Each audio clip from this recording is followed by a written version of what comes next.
వీరు వారి యొక్క పరిస్థితులన్నిటి నుండి తగ్గించుకుని దేవుని సన్నిధిలో కూర్చుని ఇప్పుడు వారందరూ ఉపవాసం చేయడం ప్రారంభించారు.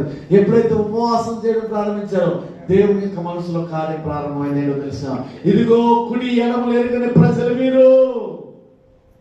వీరందరూ దుర్మార్గులు, వారిని 40 రోజులు చంపేస్తున్నాను, యోనాను వెళ్ళి ప్రకటించు అని చెప్పినటువంటి సమయంలో పిల్లరా, ఎప్పుడైతే నినివే ప్రజలు ఆ మాటను నమ్మారో, దేవుని యందు విశ్వాసం ఉంచారో, వెంటనే వారు ఉపవాస దినాన్ని ప్రకటించుకున్నారు. ఉపవాస దినాన్ని ప్రకటించుకుని పిల్లలు మొదలుకొని పెద్దవారి వరకు మనుషులందరూ, అంత మాత్రం కాదు పశువులతో సహా మొత్తం దేశమంతా ఉపవాసం ఉంటే ఇప్పుడు దేవుడు ఏం మాట్లాడుతున్నాడు తెలుసా?